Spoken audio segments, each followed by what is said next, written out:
tell my friends stand by me only if I'm right. I come out in triple darkness just to see the light. If I say it once, I guarantee I say it twice. If they want me, I ain't going out without a fight. In my dreams, I'm a killer, but for God, man. Try to play it cool, but it's getting hard, man. Rolling with the real and death to all the frauds, man. Not too many on me, yeah, it's kinda hard, man. In my room, sitting in my room. Know they waiting on me and I'm coming soon. Never been a sellout, never been a coon. Y'all be on the camera acting. But I remember one time we was at a park in Chesapeake Street, and it was Meade cool. Park. Yeah, and that was with this white kid. He was I don't know, we was just shooting ball, and he said, yeah, man, this nigga boy was out at the park the other day. I said, what? He said, man, this nigga boy. I said, right there, right. He said, oh, I didn't know you was a nigga boy. It was when schools desegregated in 1954, the whole Brown versus the Board of Education This guy. piece, right? Yes, sir.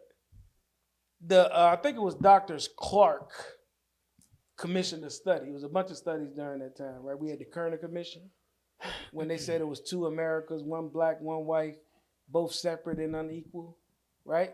Yes, Look sir. up the Kerner Commission, folks. Then the Clarks did the doll study. Y'all remember the doll study? Yeah. Right. Where they put the two dolls up. It was black children, and they put the black doll up, and they put the white doll up, and asked the children which doll they preferred. Yeah. And the black children chose the white doll and assigned all positive traits and characteristics to the doll. And with the black doll, they described it. Really, white folks would describe black folks' problem. That baby, that doll is dirty, this and that. So the study, I think there was commissioned. I actually think it was some white researchers, and their findings were that black children, because of racism, have a self-esteem issue that will ultimately impact their development. So it wasn't a study like the government was like, okay, we're gonna do this and come up with a policy. No, It was just a group coming up with a study. But my point is, it's sort of not the birth of, but our first time naming of colorism was sort of identified as an issue within our community, right? So this issue of colorism, the whole light skin versus dark skin, and dark skin is better, or light skin is prettier, and all of these things. Good hair versus bad hair. Now we with the hair, sisters back on the natural movement, right? Right, yes. Now it's looked down upon if you got a perm, and you have only organic tips. So we still have all of these things in our community, and there's such a broad range of color in our community and experiences, right? Have you all seen, heard, or come across these issues with colorism and with your children, and what did you do to try to help them understand some of these dynamics? Who want to go first? I mean, I don't have that situation, directly with my son, but however, I've seen that in the family. Relatives having that conversation. Particularly a outside girlfriend having that conversation in front of her kids, and I was definitely addressing the situation because one of her children, the dark skinned one, she was being very hard on her versus the light skinned one, and it was definitely a different age bracket, but at the same time, hearing her talk, you could tell that behavior was passed down from her parents. Her father, I believe, black, her mother, white, and she was, basically, in so many words, bringing that same type of trauma that she dealt with growing up, and she's actually light-skinned, bringing that same type of trauma to her kids, and I addressed it when it took place. I was like, yo, look, don't do that to your kids. Don't, if those your thoughts, those your reasons, like, don't paint that picture. Let them have a mind of their own, Don't you want your daughters to love one another? You know, if you start putting them against one another, then later on in life, when they having issues and stuff come up, just know that you the cause of root, it. yeah. Just know that was the root of it. You know. How did she respond to that? Did she take to it, or? Confused. I don't know if she really took to it or not, but you know, sometimes when we when she came over to our in-laws, man, we don't let her just get away and say stuff, and you know, she a young girl, nice pretty girl, but at the same time, some things she would say that's out of pocket, and you know, when she in that environment, we address it. When she in those other environments, they let her talk crazy, let her do what she want to do, but whenever she in our presence, and that might come across to her as they think we better than others, you know, because we won't let her talk reckless and plant these seeds and our nieces, you know, because those are our nieces. You said she was light skinned and she is light skinned. Two children. She's light skinned. She got 3 children. She has 3 children and they're different. One of them dark skinned, and I ain't seen the other baby, but I know one Same of them light father skinned. and stuff like that. Nah. Oh, okay. Yeah. Now that's one of the interesting things.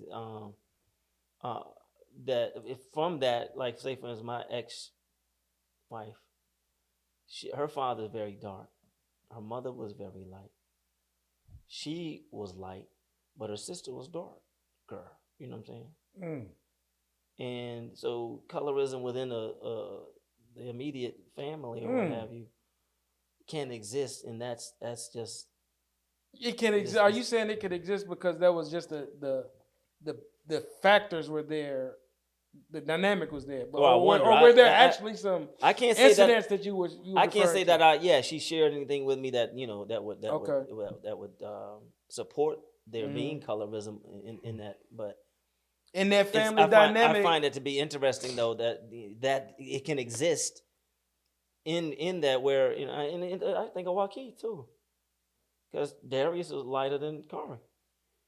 Yeah, I know. You know, in one of the previous episodes, I talked about how at my house we have the family portraits, me and my wife, and so on and so on, all the way down. And if you go look at those pictures, I remember one day me and my wife were talking about it, and we went and looked at the pictures, and every single picture, parents, grandparents, great-grandparents, all the way down. The man was dark and the woman was light. Wow. Even my own choice in wife. You know what I mean? I'm like, yo, it just continues to play out. You think about... You going down the tree, y'all's generation, your side and her side? Yeah. So it was a dark man and a lighter woman. All the way down.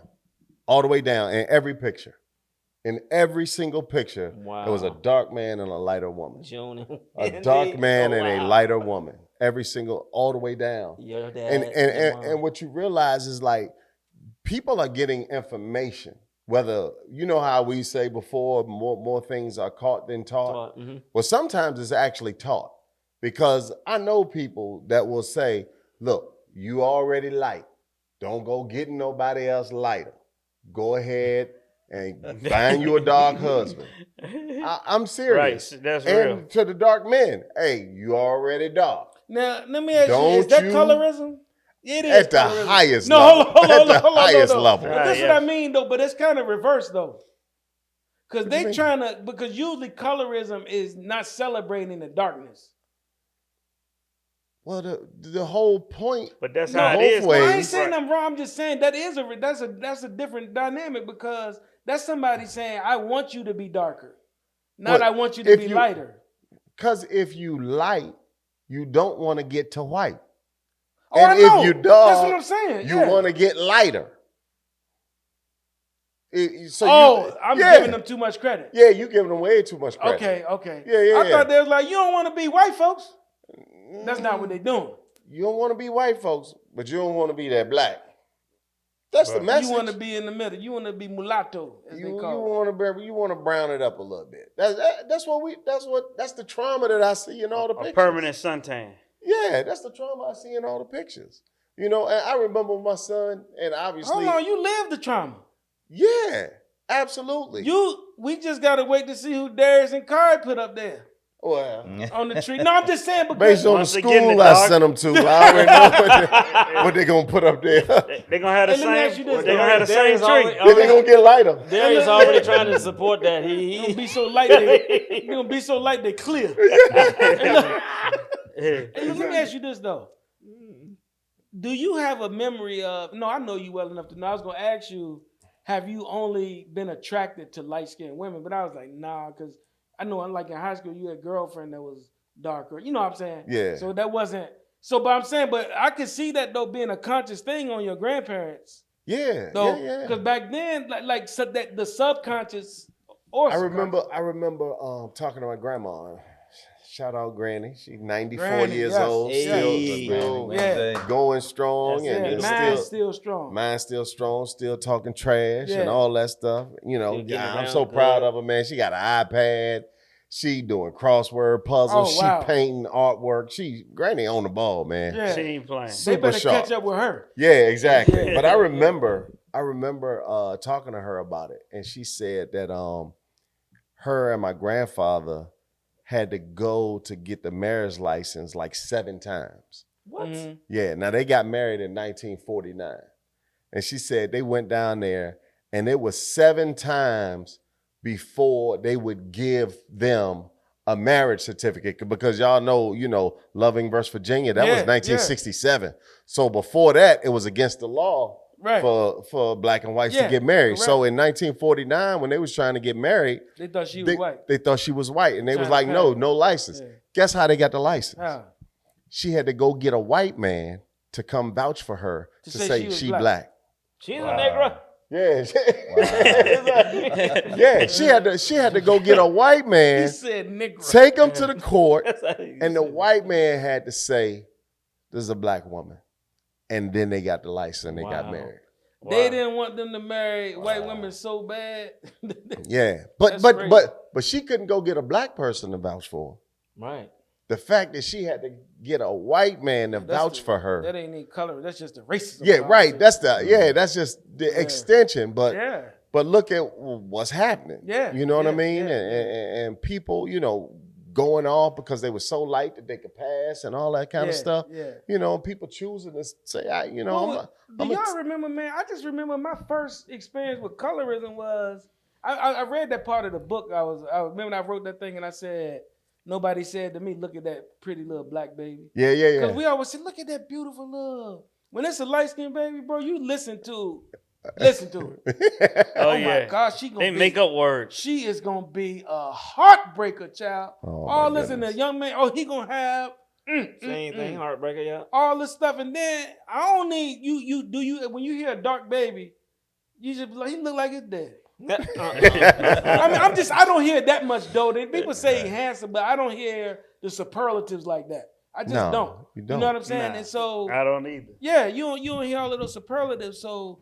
But the other things I just remember, when you growing up in the neighborhood, man, and most of your socialization, if it's not at home, it's outside. Most of it's outside. Yeah. And you just hear the teenagers and older men, man, you hear, first thing I knew was trying to figure out what a red bone was. That sounds funny, man, but when you're 5 or 6, and somebody said, man, look at that red bone. Oh my God. You so literal. You like, why are they calling her a red bone? Right. She's red. She's not even red. Right. But then you start realizing that they're saying that woman looks better. And then you hear the little comments like, man, shoot, he even got a white girl. Oh my God. Now, do you see what that does though? So it's not like I'm just imagine me hearing stuff like this, right?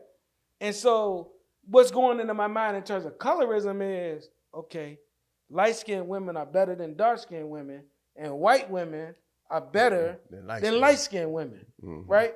Then you just moving around being a little kid going back and play again. And then the next time you see it, and the next time you see it, then you hear somebody say, his little black ass, or everything about black is all of the language is heavy and harsh and all of this, and yellow and light skin, and they pretty and they got the hair everybody straightening their hair. It's just confusing. So you grow up thinking, I'm gonna get me a red bone. Slave mind. Right. Yeah. That's the beginning. And nobody's there to tell you, hey man, it's beauty in all color. Them sisters are beautiful. Yeah. You know, and then even if you thought that, you're not gonna say it because society don't say it. Yeah. You know, many people don't buck society, so you just gonna go with what everybody's saying. Go with the program. You know, so I think that type of experience, man, when you hear that, it impacts us all in such a crazy way. You know, me and John always got a funny story that I tell about when he and I became friends. You know, and so I don't know, what were we 12, something like that at the time, and I remember seeing John. I'm like, I don't know if I could be friends with that dude. Man, that's a strange looking dude right there. I don't know. You know, we laugh about that now, you know what I mean? Yeah. Because of how we done grew into the friendship we've grown into. But just think of how the level of ignorance that plays into that. But what made you say that though? Because he was light skinned. Can you think back as to why what made you think I can't be friends with this dude? Why? Because he looked so close to. He looked different. So different. He was so different. He wasn't light skinned black. He was past that. You know, I'm like that in my brain. Don't say he looked like a little white dude, man. Yeah, exactly. That's what I'm thinking. I'm like, man, I ain't be friends with that dude, man. He looks strange. Yeah. You know what I mean? Yeah, my wife's. I look like Granny, man. What you talking about? You look just like Granny. Yeah, my aunties and people think, what's a white guy on y'all? He's He's not white. Are you serious? In the beginning. But it's funny because she also thought I was when Something else. My wife first introduced me to her Aunt Belle. Thank you for your support too. And she was like, "He's not black. He's something. He's something." Because she thought I was white, or I think she said I was white, but she said I wasn't black. Oh, I'm like, that's funny. Yes, I am. Yeah. Bro, ain't nobody more color struck than an old black woman. Right. With colors. Right. I mean, you. She was looking at your hair, James. Hey, bro. No, you think so? For sure. But so let me. So in terms of that though, man, I'm gonna pivot to what we do best is talking about our kids, right? Mm-hmm. With that part of it. I know for me, man, just in what I wanted to teach them about that whole color dynamic is, I guess I inundated them with the we always talk about the environment you raised in. Like, so in the house, the children's book was all black children's books, right? Mm-hmm. And I'm not talking about racism right now. Yeah. Right. I'm talking about image and colorism, right? As y'all know. So all black children's books, you're gonna see yourself. You know, everything you pick up, and it might be a dark person, and I'm consciously like, oh, this person darker. He got real hair. Oh, okay. We're gonna show the diversity, all right? And then it was in my conversations, I guess, because I cared so much about avoiding that, is you talk to them about loving themselves so much and how you black and you beautiful. We're black people, we're beautiful people. And it was always messages about the beauty of us and stuff like that I wanted to just say. Mm-hmm. But specifically about females, I made sure I didn't use language. You've said that before. What you say around the kid, I didn't. Even though I grew up using informal language, oh, they yellow, they this and that. I didn't do that around them when they were kids, so they would start using language like that, right? And then just not even if I'm just being a general reference, he light skinned, but and then one thing I did do through my study and my faith is we know that all colors come from black. We know this. Yes, right. All colors on the spectrum come from black. So I tell them, the reason why we have different colored people in the world because of, without getting into the science, is because we're original people, and within our DNA is the capability of producing all the colors. So you should see a spectrum of colors among people, and it doesn't mean anything different or whatever, right? And so I was saying stuff like that all along. So I don't even think I'm gonna tell you what. I'll tell you how good. I think I did a good job. You know why? Wow. My oldest son just asked me like last week, was he light skinned? He's 27. Like what does he consider himself? 27. Because somebody else called him light skinned. What do you consider light skinned? Yeah, he said, funny he said, am I light skinned? And I said, what you mean? He was like, am I light-skinned? I was like, no. He was like, it's people that call me light-skinned. I was like, you're not light-skinned. Right? Y'all know him. So what I'm saying is light-skinned to us is James and John. Right. Not that other complexion like middle of the between, you brown. Like brown. And even like my wife, people grew up, they referred to her as a lighter. You're not light-skinned to me. Right. You know what I'm saying? You just not deep brown. Yeah. You know, but my point is, he couldn't answer it for himself. That's the point, right? Yeah. Because we don't play that. We ain't looking at each other like that. We just black. And the fact that he reaches the age of 27 and comes to you with that question. Yeah. And it's not because he's not woke, because he know the paper bag studies. We talked about us. See, maybe that's what I'm not talking about. I talked to them about the Blue Vein Society down in Louisiana when they determine your freedom and your rights based on whether or not they can see a blue vein in your skin, under your skin. Oh, wow. Or the brown paper bag test, where if you were lighter or darker than a brown paper bag, you got treated. So I guess I did sort of on the other end kind of make them mad at the whole colorism thing, if nothing else. But I shared all of that with them. And that's why I think it's important to communicate. Teach your kids, or just teach them it. Man, you might have to talk about that real quick. Blue vein, brown paper bag. Like, because there's some people that's never heard that before. Okay, There's some people's never heard that Yeah, before. me either. I ain't heard it. In Louisiana, or in other parts of the South. In other parts of the South, and the reason why I'm referring to Louisiana because that was the book I read. It was a story about Louisiana written by James Weldon Johnson, who wrote the Black National Anthem. But anyway, so he's telling the story about in Louisiana the way they determined. Because you know how in Louisiana it was a lot of people that were passing and stuff like that. Right. So they almost had this like crazy caste system going on. But the way they determined whether or not you were light enough for more privilege, freedom, and all of that was they call it the Blue Vein Society. Right? Wow. In which these people organized and tested to make sure. They literally look at your wrist. If I can see your veins, you good. You good. So you can pass through, you get more freedom and more rights or whatever it was. And then the brown paper bag test was if you were darker than a brown paper bag, you got the real Negro treatment. Wow. You know what I'm saying? And so this colorism in our community, of course, is manufactured. We know that, right? Yeah. Right. But it's manufactured, but the impact of that in our subconscious, Joaquin made me think about this when he's talking about he and Tracy's family tree.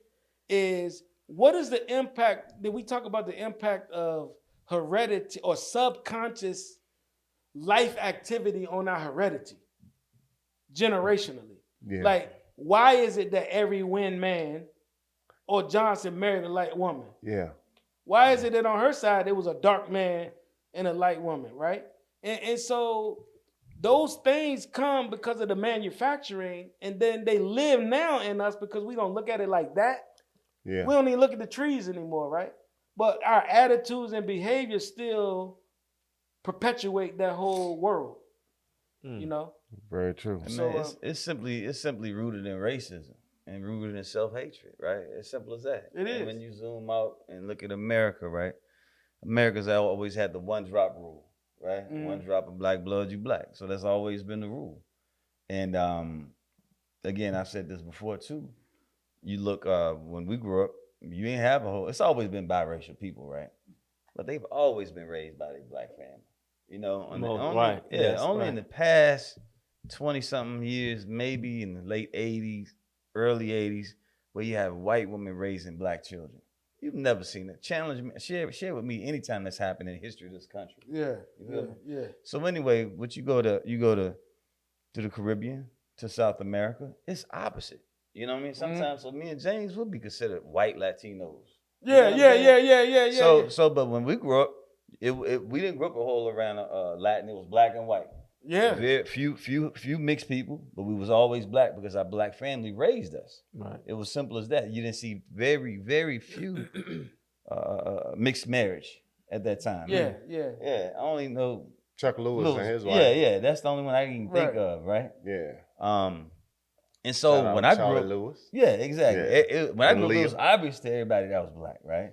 Then you get older, and you move and you see different places. Now where I live at now, they don't know if I'm Egyptian, Moroccan, I'm Dominican, I'm Puerto Rican. You know what I mean? All the above. And so whatever where you at. Yeah, exactly. What you want me to be? You ever heard of this one? My wife said this one, and I hadn't heard of this, but she was saying that some claims on the birth certificate is based on the father's race.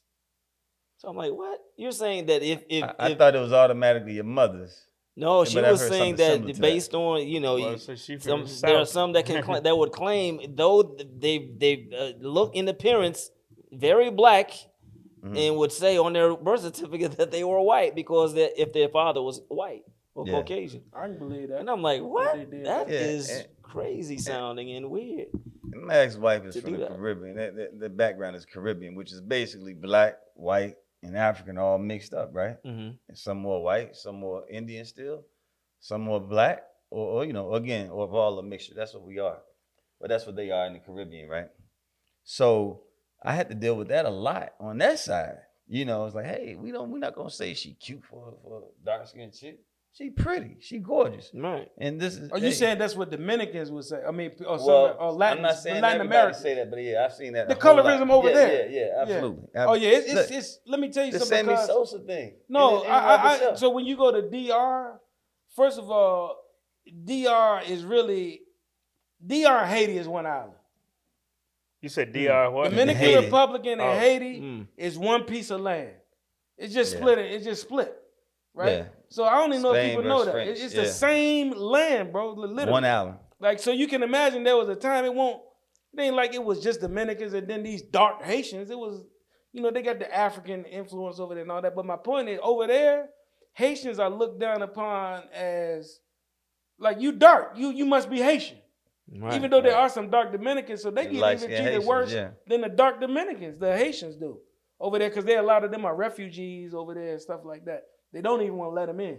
Wow. You know what I mean? But that's an interesting dynamic too, because our Latin American, our Latino brothers and sisters, who many of them grow up when they're in America in black neighborhoods, many of their parents have a perception, as John is saying, that it's a negative thing to be dark. So it's just multiple layers across what we call black and brown communities of this self-hatred about being connected to who you are, whatever culture you're from. You know what I'm saying? So when y'all think about your children, have you ever had an experience with your child where you had to say, check your child on it? Well, you had to correct them and say, I have never had my child be rude or disrespectful, nothing like that. But what I did talk about is challenging stereotypes. Okay. Right? And so some stereotypes are perceived as negative, some are perceived as positive. Mm-hmm. And let's say, for example, he was thinking that every Indian person is good at math in school. Mm-hmm. And so is that a negative stereotype? Is it a positive? Right. And so I was about to say, give me an example of a positive stereotype that you're talking about. I could think of one. Yeah. Well, we ain't gonna talk about it. Hey. Okay. You got a big That's not cool. I can think of one. Those are so-called. I want to hear it. The audience might want to hear it. No, Asian people are really smart. That's a positive stereotype. That, you know what I mean? But obviously, in terms of when America lets people into this country, they let in, quote unquote, the best and the brightest. The best and the brightest. They cherry pick the best and the brightest, other than when you come here, on your own. Okay. So that's an example of what he's talking about. Positive stereotype. Yeah, so not to get caught that's up. That's why I wanted to check. I know you gotta. I'm just going before they correct us at home. Yeah. But the word stereotype, and I wanted to. I did look it up to verify because I wanted to check myself. It actually means that you have a wrong perception about somebody. Do you understand what I'm saying? Right, because that's why I had to ask the question. No, it literally says that's why all Asian people are smart is a wrong stereotype. A mistaken idea. Oh, okay. Yeah. But when you say it's a positive stereotype. Yeah, that's what it's not positive. Because being smart is not negative. It's still wrong. But that's what he means. It's not like degrading. Being smart is not a negative thing. If a stereotype, thing. Means a mistaken identity, it can't be positive. I'm mistaken. How can that be positive? We're mistaking him for being smart. Nah, but because I can benefit from you mistaking me for being smart. Really smart. I can benefit from you if people say, stereotypes about Jewish people. They all rich and all got money. They can benefit from that. If we know that's not true. We know that's not the case. So that can be a mistaken identity, but I can benefit from that because I can generate privilege from that. Do y'all want me to keep the argument going or keep it moving? Keep it going, because talk me out of what I'm saying. Yeah. Okay, I'm not trying to talk. I'm trying to understand what you. Let's call it that. Okay. It's just like, so if you say, would you say positive discrimination? I wouldn't say that, but that can be. That can be but true. You know why? Because the idea of itself. It's a paradox. Yeah. That's what I'm pointing out. Right. The language is a paradox. That's why I asked. Because your credit score is an example of that. what some people may say positive discrimination if it's applied properly. How that? Now you lost me. We're going off the rail. I think the larger point. Forget the language. The larger point is that there are stereotypes that mistake that somebody might be more positive than they will otherwise be. Yeah. Okay. All right. We can agree. Okay. We can agree to that. We can agree to that. Okay. All right. But look. So when the whole idea that when we talking about this, you get in there. I like how you got into the stereotypes and the colorism. So now, when as adults, again, building our children in this world where really people don't really, what's going on now is people shying away from really conversations about a lot of race. Like our kids don't have the same issue with race that we do. No, even though, let me speak for my son. Even though they know what racism is and will fight it and don't tolerate it, they aren't hung up about it like I am. Yeah. And what I mean, I don't mean they won't fight for it. It's just that the presence in their mind, and it's probably because they didn't experience what I experienced, right?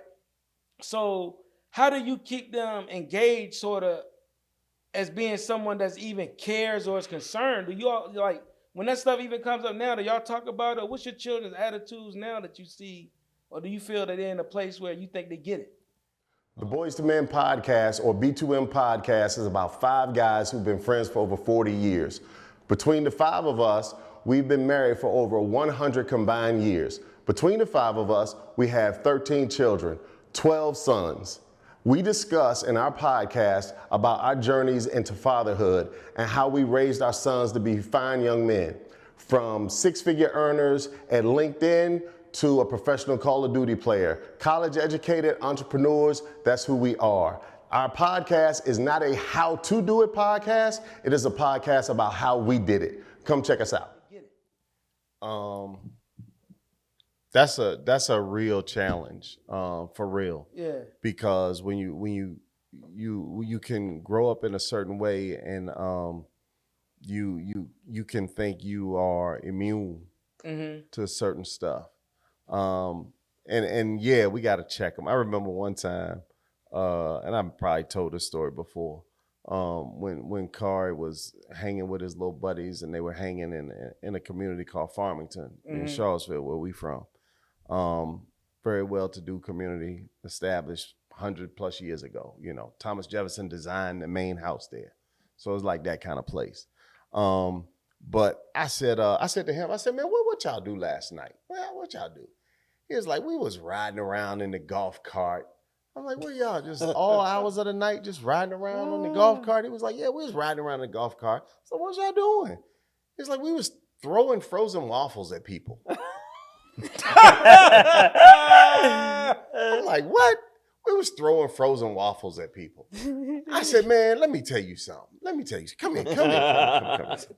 I said, let me tell you something. You need to understand that when the police come and they pull up on y'all golf cart and everybody jump out and run, they're gonna chase you.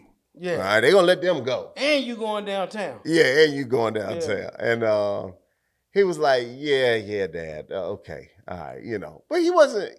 You wasn't bothered. Didn't bother him at all. But and here's the thing. that very same neighborhood, and this is why I realized we ain't coming from the same place. That very same neighborhood right at the railroad tracks where you cross over that track and go into that community, a gentleman was lynched there. The last gentleman lynched in Charlottesville was lynched in that very same spot. Dang. And my grandfather used to tell me about that when I was a little fella.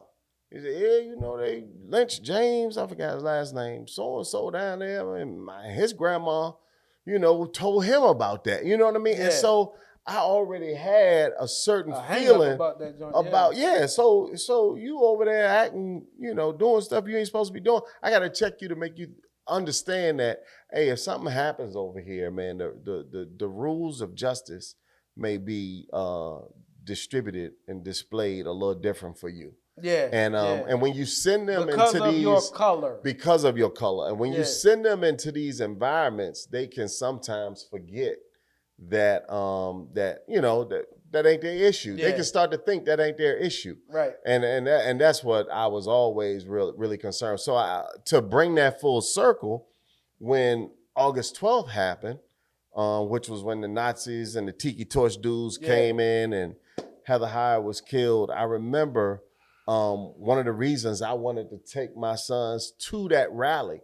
And I'm like, nah, y'all going out here. Y'all going to see this, because I wanted them, and y'all have heard me say this, I wanted them to know that when racism happens, you know, I always said it's akin to, you know, racism is a cancer on our society. And if somebody told me my wife had stage 4 cancer, I would not ignore that. And we're not going to ignore these Tiki Torch dudes. We going down there to confront that racism, and that it is your responsibility to know that you have a responsibility to confront that racism. It's not for somebody else to do. It's not for us old dudes to do. It's not for old people to do. It's your responsibility to do that as well. It's happening now, right now. Exactly. So, it's happening now, right now, and you have a responsibility to that. So that's what I wanted them to know. So it's moments where, you got to check them because you're not going to get the same treatment. But now in this moment, August 12th, hey, we going down to confront this. To let them know they got some responsibility in it. So they don't. Man, last thing we want our kids to do is forget where they came from and be lost and think that, you know, I don't even want to talk about some of the attitudes that people have when it comes to that. You know, it's really frustrating. Bro, I found this shocking. This was a few years ago, and I can imagine even now that we was out with the paper, Final Call, right, in the neighborhood in Carolina, and we would roll up on young cats, and don't you know they had never heard of the Million Man March? They were not familiar with the Million Man March, and I was like, "Are you serious?" That you had never heard of what they were like, what's that? What was that? What's that? Wow. And I guess they were probably, they're teenagers, 20, 21. Yeah, right. Yeah, exactly. And that was about but I'm saying that experience. But we heard of the March on Washington. That was 1963. Yeah, we still hear about it. That was before we were born. But they kept it alive though. The Million Man March conversation, maybe this society ain't gonna do your community of the nation, y'all keep it alive, but elsewhere they didn't keep it alive. Oh, and I'm not saying they shouldn't. No, they should. No, I'm good. But I'm like, it was all there. I mean, I didn't really have I can't really recall of having all these races or colorism conversations with Tyreek. You know? I was going to just ask you about Atlanta, because Atlanta being a majority black city, it made me wonder, and not just majority black, but progressive financially, right? People getting it. It made me wonder, do we have colorism as much? I can guarantee you it's in the outskirts in the country in Georgia. But I'm just wondering in Forsyth the city. County. Yeah, like further out. But what is that? How is that? How do you perceive the area like that? I didn't really, most of the times dealing with Tyreek, I addressed the issues when it occurred. Okay. And that's kind of been our walk. Even though when he came home and was traumatized about the slavery situation, we talked about that.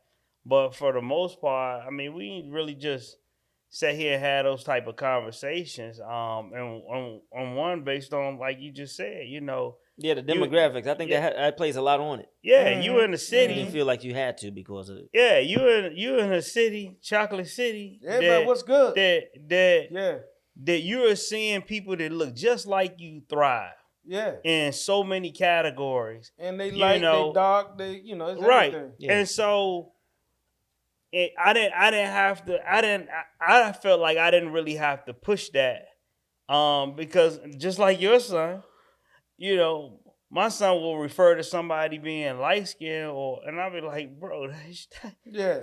I will call that champagne. She brown, bro. She not light skinned. And he will argue with me, and I'm like, all right, man, whatever. Yeah. Maybe that's y'all new light skin. I don't know. New light skin. You know, because that generation will change some stuff on you. Oh, they will. And they want to. That's colorism in itself. Y'all redefining light skin. Yeah. How about this, man? How about historically speaking, bro? I don't know if most people know, and this is, you know what my message is? It's people gonna say it's too much. It ain't too much to me because you need to teach your children, and you need to go learn this stuff. The term race did not start getting used until like the late 1500s in the world. Yeah, right. It didn't exist. World been around, whatever you think. Even if you're a Christian and think it's only been here, you know, with the Bible being 6,000 years. I'm not being negative about that. I know that that's just their belief. Right. But other faiths believe 50,000, millions of years, right, with humans being here. But my point is, then at first, and I had a class called language study, right? And we were learning the linguistic history of the world, pretty much, like how language developed.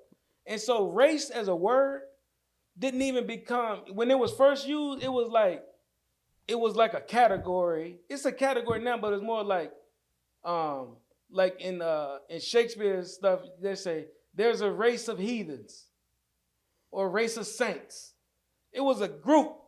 So did you see what I'm saying? Linguistically, I was wondering what did it mean? So linguistically, race it was a category of people. It was they described a group. It was like saying a group of. Right, okay. You see what I'm saying? Right. Now, then, like by the 18th century, it had moved. In America, and in England, they started using it to the 1700s. Now we over here now, right? They started using it to describe groups of people that were living there and to classify people, right? Okay. So my point is, Boba, if you were say if you were African, or you were Moroccan, or you're Egyptian, or you're from Saudi Arabia, or you're from Afghanistan, or you're from any country in the world where darker peoples are from everywhere, up until 1700s, nobody said, you black, you light skinned, you high yellow, you this, you brown. You were just a person. Right. All over the entire planet. So the whole idea of colorism, the message is, yes, they created this thing called slavery and created some language around it to help keep you enslaved so that you continue to hate each other. But the reality is, before we got here, y'all was just people. Y'all didn't even have that dynamic as a color. You was just another human. Right.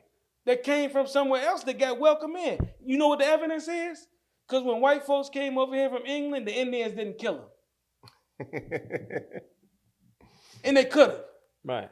Because they were sickly. They saw somebody that looked totally different, and they didn't try to redefine them. They didn't try to reclassify them. They didn't try to call them anything. They welcomed them in and said, like a family, come eat. Let me teach you how to live here. They welcomed them onto a whole new, they weren't even like, get out of our country. Yeah. Get off of our land. You know, Europeans were the ones that created all of the language to support their hustle. Right. You know what I'm saying? So my message about colorism, you better teach your kids that really, and I'm just being honest, before Europeans, before there were white people on the planet, race was not a thing. So how can you hate or discriminate against your own people on the strength of them creating something that they can use to rule the whole world? Right. Wow. You know, and dope question. there's a specific person that invented it all.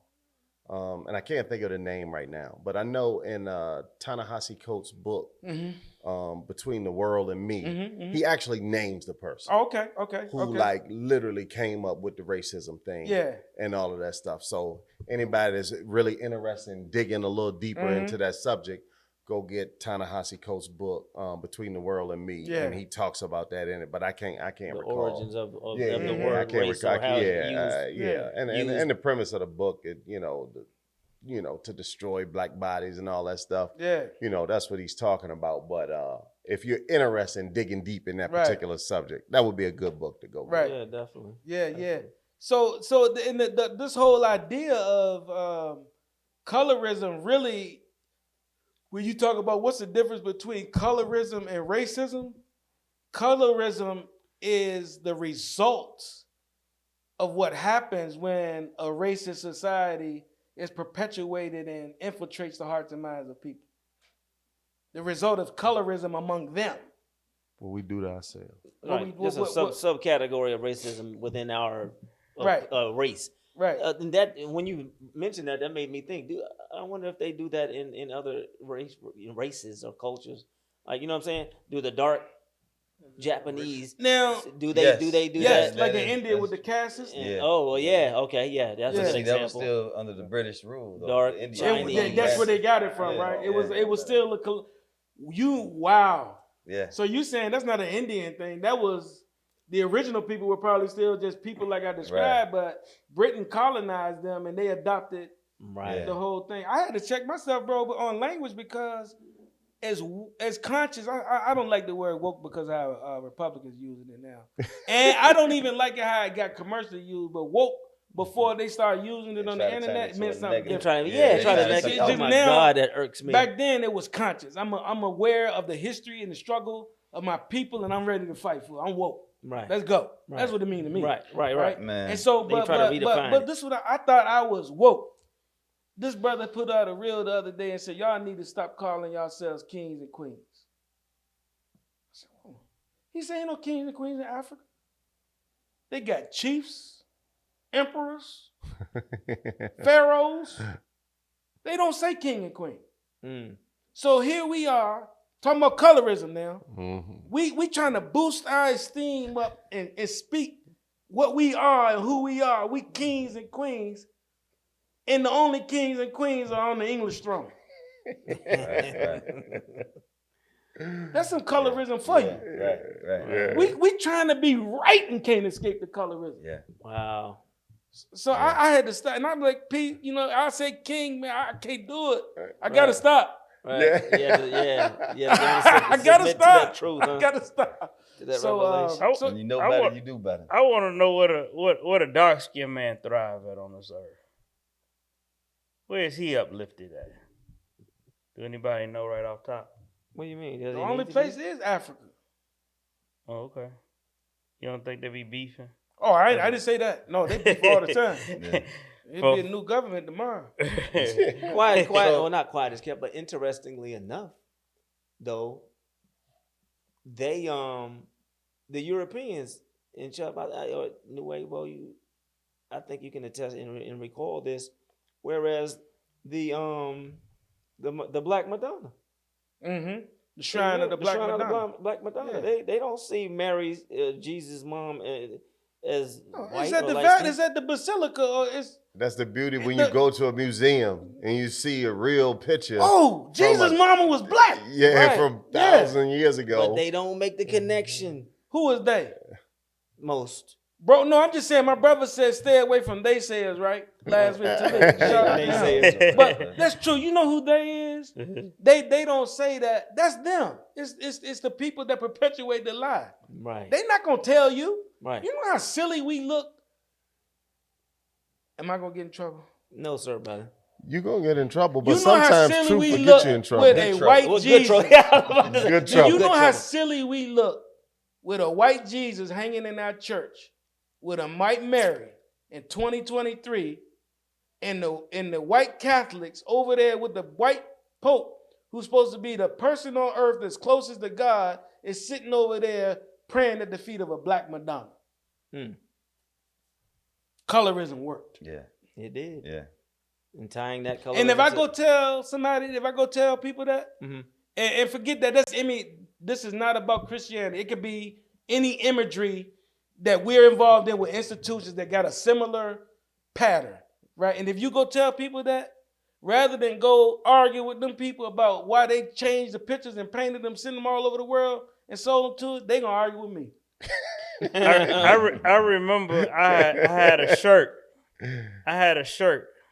And I wore it to school. And it said, "Would a real Jesus please stand up?" And I had suspended. Did you stand up? Yeah, they sent me home. They sent you home for that? Yeah, they sent me home. That wasn't nothing me getting sent home. But I remember the white Jesus was sitting like this. On the shirt. Yeah, on the shirt. I ain't know you had the picture of the white Jesus on the shirt. Yeah. So he was sitting down. Yeah, I used to rock it all the time. Oh, you said will he real stand up, but he's sitting down. Yeah, I ain't make the shirt. I just wore it. I mean, but think about and then that, it had the scripture where you could go in the Bible and see. You know, them describing it. Let me ask y'all this. Go back to what I said at the beginning about the study on the dolls. Yeah. And let's talk about the white Jesus, the imagery of it. Now, listen, for the world to know, if Jesus were white, I had no problem with it because I submit to universal law, and that's what he was bringing. But it makes a difference because, as the minister said, you made it make a difference. Right. If it didn't make a difference, why did it change? You made it make a difference. Right. So, but the whole thing is, man, all of these images that we get, we got to challenge these images. Like I talked about the books with my kids. I want you to see the right thing. I want you to know the truth. It ain't that you're better. You're not better. Right. You know what I'm saying? But I want you to know the truth.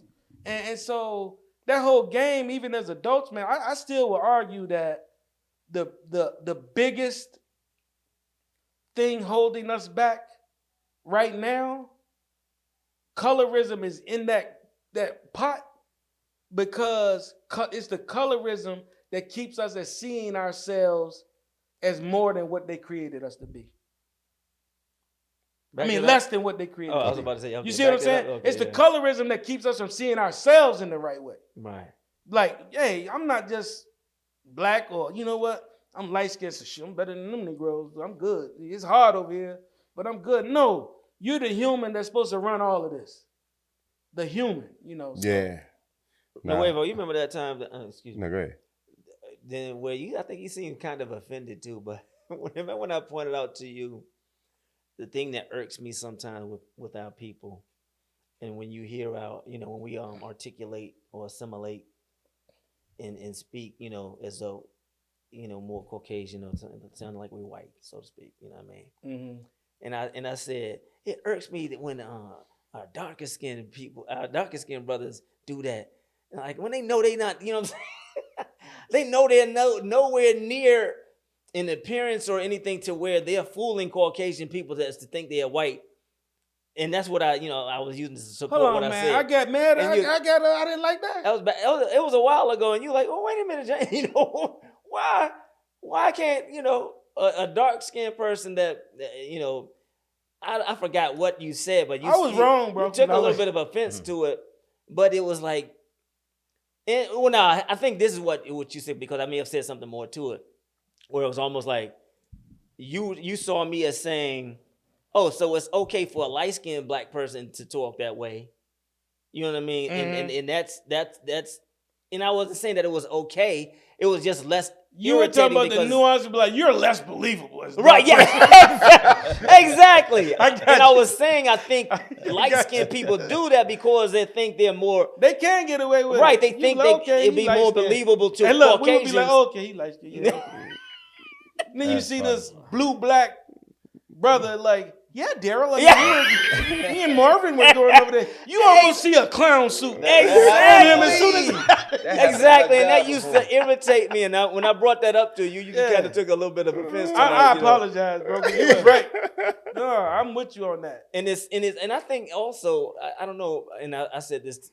I forgot who I was talking to the other day. Maybe this coworker of mine.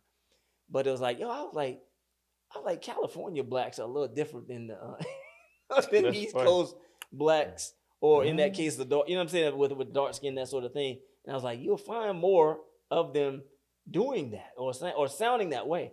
And I'm like, yo, that's what happened to Michael Jackson. Remember how soulful he was in the Indiana, coming from Gary, and being LA, all young. LA made him. Then the Joker, get over to LA. This Joker just did. Hey man, we not What gonna did he get no do? You East talking Coast, about how West he Coast talk? beef, James. No, not no, not No, he changed his nose. Yes, all of that. The brother just went to He got light skin and everything. Yes. I know that he Well, did have. Did he really have alopecia? alopecia. Yes, sir. But But he also used bleach and stuff. Sammy Sosa is a clear example of self-hatred. You know what I mean? Right. Cat is a millionaire, handsome. You know what I mean? Most folks say a handsome man to do that to himself after having all the money, the fame. What did he the do? lady. You ain't seen the Bleach picture of his Sammy skin. Sosa? I just want you to tell everybody. Oh. Google Sammy Sosa before and after. It's simple as that. And He don't even look white. He look albino. Yeah. Right. He done passed white. Yeah. He used too much bleach. Again, man. I guess the question is too, man, what do we teach our kids? How do we act in the community?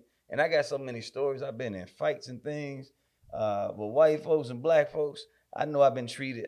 Because black folks think you soft because you Yeah, nice.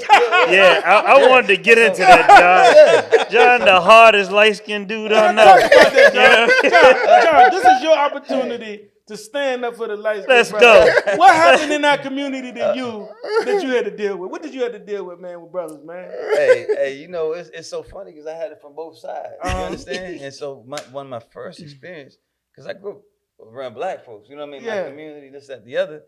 But I grew up in the country, right? Yeah. So, but I remember one time we was at a park in Chesapeake Street, and it was Meade cool. Park. Yeah, and Meade that was Park. with this white kid. He was I don't know, we was just shooting ball, and he said, yeah, man, this nigga boy was out at the park the other day. I said, what? He said, me and this nigga boy. I said, right there, right. He said, oh, I didn't know you was a nigga boy. He said, oh, I didn't know you were a nigga boy. Yeah. So after the 3-piece, That just click quick. Oh, you in the said, ear, like, oh, I didn't know you were a nigga boy. After the 3-piece, I thought you only hit him once. yeah. So then You had to he touch pulled- him up again after He that. pulled a knife on me. Then I had to leave. Oh, I didn't know. I didn't know you was a nigga boy. Yeah, man. And Should have so- known by that jumper that you busted that joint. Yeah. Hey, And so hey, the he- moral of the story, know who you talking about. Have a He paper talking bag, paper bag with you. Yeah, even when up at the corner, you know what I mean? Guy gritting on me. I'm like, what you looking at, you curly, nappy headed nigga? Like, pop, pop, pop. We get in the fight. You know what I mean? And Oh, you said a brother this is a from white dude. Oh. This is a white dude. Black folks. He knew you was. I done got in a fight with black folks too, right? Oh, what did they But- say to you? That's what But I it's want to know. not really. Because the white folks Yeah, said to you it's- the it's- same stuff they said to us. Right. Exactly. So if I'm dealing with another black person, normally there's nothing that they say. You It's just say, yo, you think I'm sweet. Yeah, they just think that you soft. Yeah. You know what I mean? Yeah. And so now I gotta stand up and fight for myself, you know. Yeah. And so in saying that, then you gotta guard from being that crazy light-skinned dude. They gotta be over violent. You know what I mean? Fighting everybody. Hyper violent. Yeah. Right, just right, to right, show right. you that I ain't soft. Now I'm on a mission about this. Yeah. Yeah. And so, I'm me. You know what I mean? I love me some me, and you should love you some you. Yeah. That's what we teach our kids, to love yourself. Right. I ain't better than nobody. Ain't nobody better than me either. You know? That's the And- key. And confident. You Yeah. can take the words race out of this whole conversation and say love yourself, and you ain't better than nobody, and nobody's better than you. You can leave it right Yeah. there. If you Yeah. teach them that, then when somebody say something that's colorist, they not better than me, and I'm not better than dark skin or dark. That's stupid. They just seal So the just deal. teach them that. Right. Seal the There is deal. something. You gotta We did be all real. this talking, and we could have just said that. We could have wrapped this up 45 minutes ago. Yeah. Because that is the whole point. It is. But It you is. got to really love yourself before you don't turn into, what's the whole boiled egg thing? You understand? You can't let that change you. The boiled egg. It boiled. smell if you eat. Nah, it's about No, the something water- hard the versus water- soft the- versus potato and the egg. Both of them get in that water, right? But the water makes the potato soft, but it hardens the egg. No. You know, and so when we And in to those- add a third layer, a coffee bean changes the water as Egg. opposed to the water changing the egg and the potato. Exactly. So you got to decide which one you are. Let's be the bean. Let's I be need the a few coffee minutes bean. before I can comment on Y'all that making one. me hungry Yeah. and want some coffee. Hey, hold No. on. Yeah, Coffee yeah. bean, look, So- coffee bean, water. It's all about. It's all soften The up. There's an environment. There's an environment that exists, Water's which is the the common boiling environment. water. Okay. which is the boiling water. Okay. And people are typically one of these three. Okay, you can be the egg. That boiling water will harden you. You can be the potato. That boiling water will soften you. Okay. Or you can be the coffee bean, and that boiling water will change to coffee. So when Dr. King's personality, his charisma, his oratory met this racist society, it changed the environment. You know, when two forces collide, the strongest one wins, the weakest one changes the most. And so his strong personality, all that he encompassed, his godliness, all that it was, and you could talk about Dr. King or Gandhi or whoever, when they're and who they were met society changed the most. And that's what this is about for all of us, you know, and knowing but we who don't have we time. are We don't have in time. this environment. We got to know who we are in this environment. And so we want to make sure we like coffee beans, where we had a power to change, use our godliness to change the environment. But don't be the egg. Don't harden. Don't let it harden you and make you callous.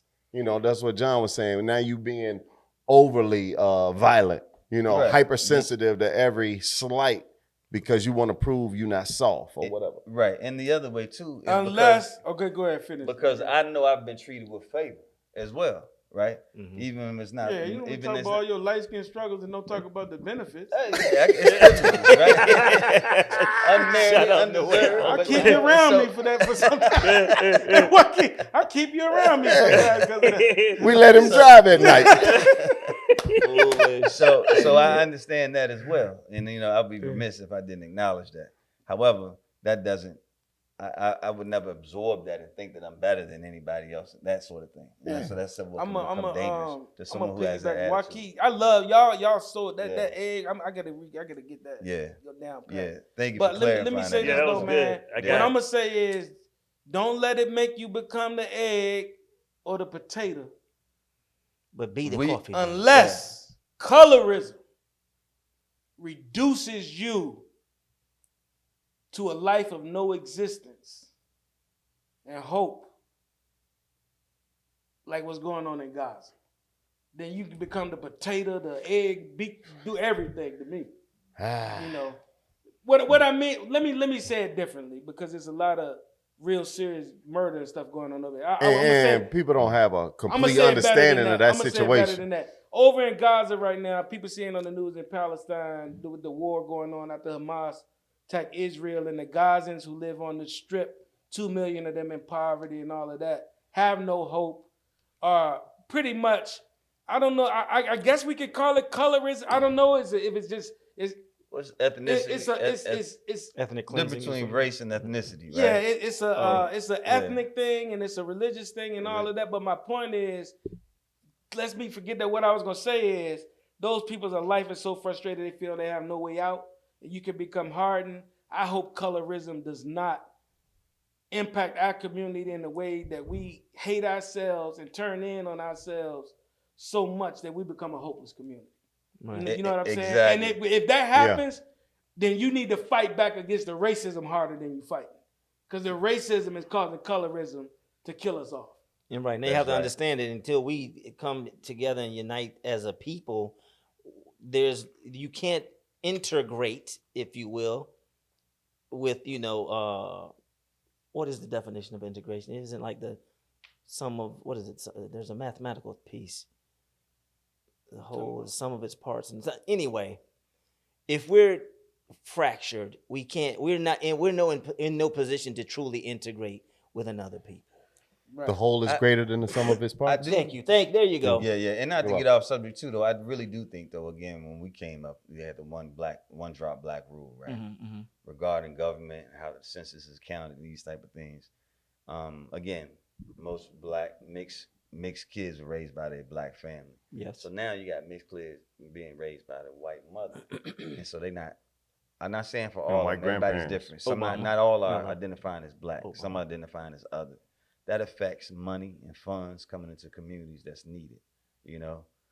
So it's not saying you disregard one side of your family or another, but a lot of times when the police pull you over and they look at you, you might be light skinned, but you still black, you know. Can I end on this? You know Absolutely. What the biggest thing about the big financial impact of colorism that people don't talk about? The census. That's what I'm talking about. You talk about the census. Oh, I'm sorry, I missed that. Because if you check, they trying to encourage you to check about multiracial, it's gonna be and it takes funds away from the black community. That's correct. Yeah. That's a whole nother show. Yeah, it is. That's a whole nother show. I was but thinking, it's real. And so, how can you love God, whom you've never seen? Come on, brother. And hate your brother, who you see every day. So when it comes to colorism, you ain't even never seen what God looked like, but you gonna dislike this other man because he lighter or darker than you over some petty foolishness. You're not representing what you say you believe in life. You can't be a religious person and treat folks like that. Absolutely. It's the B2M crew podcast, broadcasting in Fayetteville at Win Production Studio.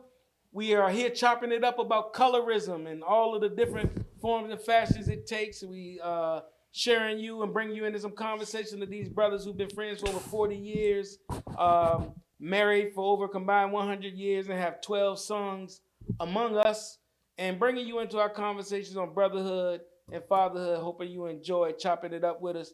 Just a little advertising plug here for our sister, the blueprint to upgrade your credit. Our matriarch of Win Productions, our sister Katrina Wynn, has the book out. It's available on Amazon as well. Copyright 2023. A lot of new credit things going on out there that people need to get hip to. So please copy our sister's book. Joaquin, you got something to take us out on, bro? In the words of the great Frederick Douglass, it is easier to raise strong children than to repair broken men. Good night. Light bright in the building, baby. I'ma show them how true and independent get it. Whole game changed by the time I'm finished with it. We about to get this business handled in a minute. And I won't stop until I'm winning. They don't want me in the office cause I